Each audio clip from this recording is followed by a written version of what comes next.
You've been teaching English for how many years now?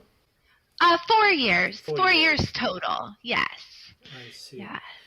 And how many lessons have you had so far? So I just started Cambly recently, and I think I have done about 100 lessons on Cambly. But in my city, I teach English twice a week, and I have done that for a long time. And then I used to work in a school for children who were not native English speakers. So I see. every day I was with Okay. those children. Okay. So my first question is probably the most important one. What's the role of the language teacher when it comes to adult students? Yeah, I think for adult students, my role is a lot about making them feel comfortable and confident in speaking my language, English. But also because I work with a lot of students in my city, my role is not just to help them learn English, but to help them navigate the United States. So I often have to help them learn about different like insurance or enrolling their children in Yeah, school. I understand that, but Mhm. isn't that something they can learn on their own? I think it's really difficult in the US, and because I am their English teacher and I'm a friendly face, they know that they Sure. can trust me and they know that I'm there and I'm But that's not helpful. the case when it comes to people on Cambly, right? No. I've just been really working on making sure that they're confident and making sure that I cater each lesson to And what how the do you do person that? needs. How do you do that? The confidence part of it. Yeah, so I use a lot of gentle correction when I offer correction.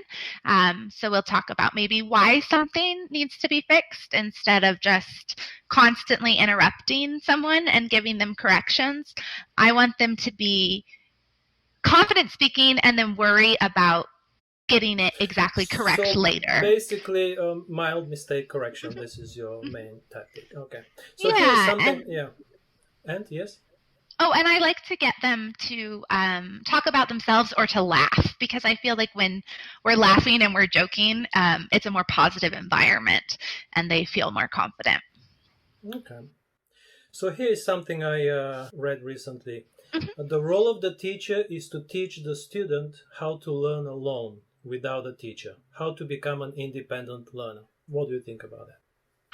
I would agree with that. Yeah, I wouldn't have said that on my own. It wouldn't have come into my brain, but I would agree with that. I give my students a lot of advice on how to practice rather than what to Okay, practice so what necessarily. kind of advice could you share, Um, please? yeah, so like I will tell students for language practice or for listening practice that they need to a common thing that I have them do on their own is pick something that they want to listen to, whether it's a song or a podcast, every day, 5 minutes. In the beginning, you don't worry about understanding it. You worry about, I know that word, I know that word. But And then, again, mhm, sorry to interrupt. The thing yeah. is, teach the student how to learn alone.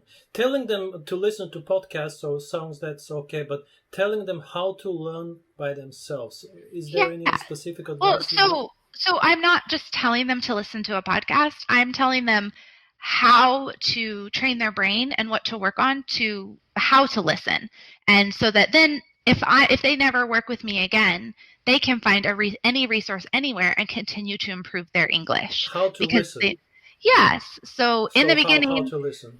so a lot of students get frustrated because they listen to something in a foreign language and they don't understand it. And so then they just say no. But so it's important to that like I have them listen just what words do you understand? You're not trying to understand the whole thing.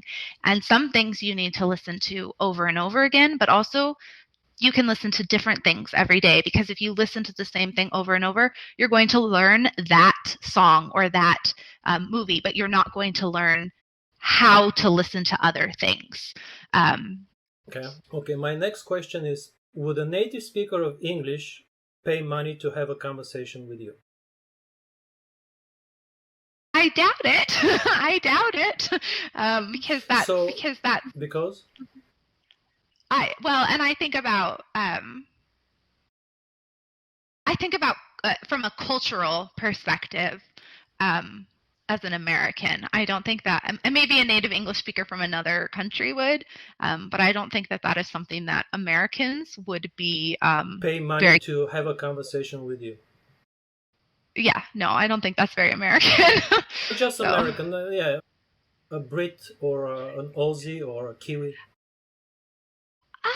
I think it's really only likely that they would pay to speak with someone when they're trying to learn a different language. I would not pay to speak to a native English speaker. To me, this Um, is, yes, the part that kind of troubles me. mhm. Why would a native speaker not pay, but a non-native should 'Cause pay or feels comfortable paying? Why do you Sure. think? It's a different service, right? When you're a native speaker, you're just having a conversation, and that's something we can do in our everyday lives, right? As we meet But people what and is we the have service? This conversation. is my question. What is the service The exactly? service is that I am teaching English.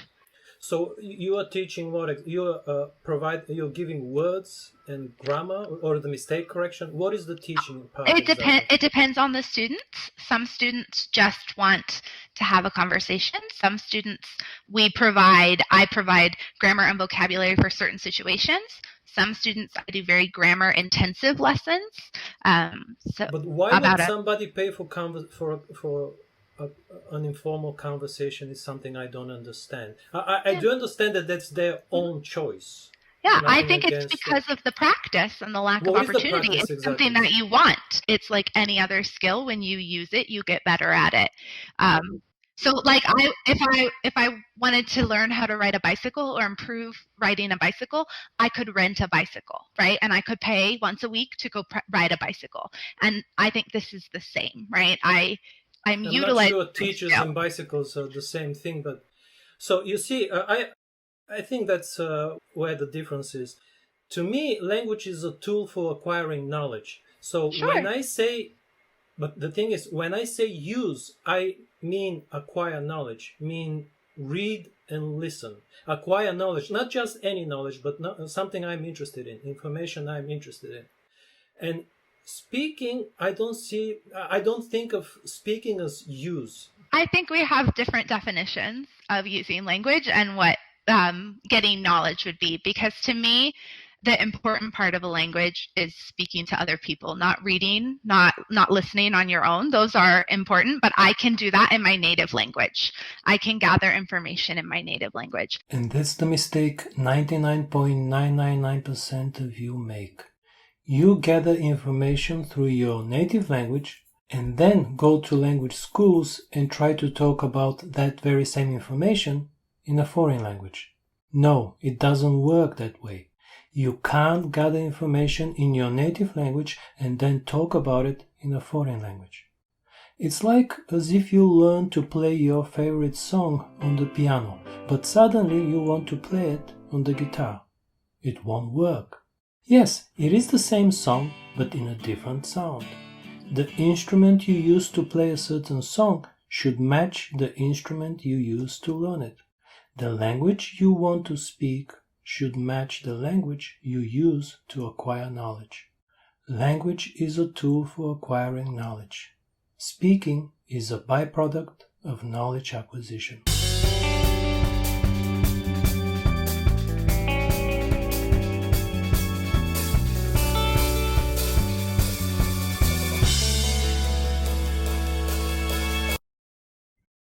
You have one life. Don't waste it.